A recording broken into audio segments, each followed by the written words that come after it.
Hi everyone, it's Mrs. Murphy from the Upton Town Library, and welcome to today's craft video for Dinosaur Magic Noodle Crafts. Your dinosaur looks like this, and you're going to use a kit that looks like this to make our special craft for Dinovember. A lot of libraries celebrate November by calling it Dinovember, so if you have a chance to stop by the library, you can pick up your craft kit at the front desk and check out to see where we've hidden our dinosaurs throughout the children's area. But this is what a magic noodle dinosaur looks like. These are little packing peanuts that are colored with food coloring. They're made out of cornstarch. You can get them at craft stores. I got these at Joann Fabrics, and you can find them also on Amazon. They're really fun to use. They're easy to use, and we're going to make a video to show you how to make this fun looking dinosaur. So I'm going to set up my materials, and we'll get started. So here we have our materials set up for our Build a Dinosaur craft. You can pick up your craft kits at the library while supplies last. Just check in at the front desk. You'll receive a bag that has 30 magic noodles inside. And if you've never worked with magic noodles, it gives a little description here on how to use them. They're basically packing peanuts that are colored. They're made out of cornstarch and water and food coloring, so they're safe to use. They're a lot like the packing peanuts maybe you've gotten that dissolve just with water. So this is what they look like. I have a big bag of them there. We purchased ours at Joann Fabrics in Milford, but you can also find them on Amazon. So you'll need a couple things. You'll need your bag of materials. At home, you'll need something to build on. So here I have just a paper plate. You could use a piece of cardboard, an old box, anything, plastic dish. I've got my packing peanuts here. I've also got some paper towels because using magic noodles, the key is not to make them too wet because they will dissolve. So you'll get 30, which should be more than enough to make one dinosaur, maybe two if you're clever. But this will give you plenty in case some do melt on you. But we're going to use a paper towel that's been lightly dampened with water. So I just took some paper towels here from the library and folded them up. A sponge might work well at home. So once we have our materials set up, we're going to start building. So if you look again at the picture of the dinosaur, this is the kind we're going to be making today. It is a long neck. I think that's called Brachiosaurus. You might have to check a book here at the library to be sure. But you can make any kind of dinosaur you like. What I'm going to start with is building the back. Once those are stuck together, then we'll start adding the legs. So let's get started.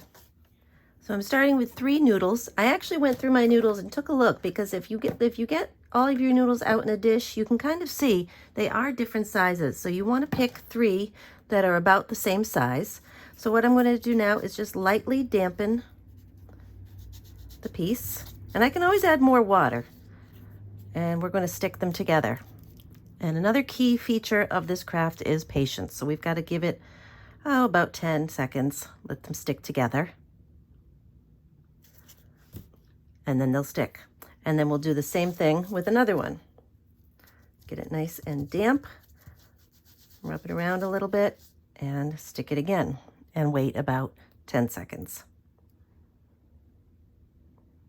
So there's a great craft. Maybe put on an audiobook in the background, a little music, spend some time. So here I have the back of my dinosaur. Now I'm going to choose 4 pieces for the legs. So again, I want to make sure they're about the same size. So I'm going to do that next. So you can see I chose 4 blue ones. I thought it would be fun to do 4 legs the same color, and it actually works out well because these are all about the same height. So for these, we are going to be getting the top part, one of the ends. Get that dampened just a little. You can see the food coloring comes off onto my napkin. And then I'm going to hold it, let it adhere. So I'm going to do that for all 4 legs and show you how it looks. So here we have all 4 legs stuck on, almost like a little table. So now I'm going to start building the tail on one end and the neck on the other end.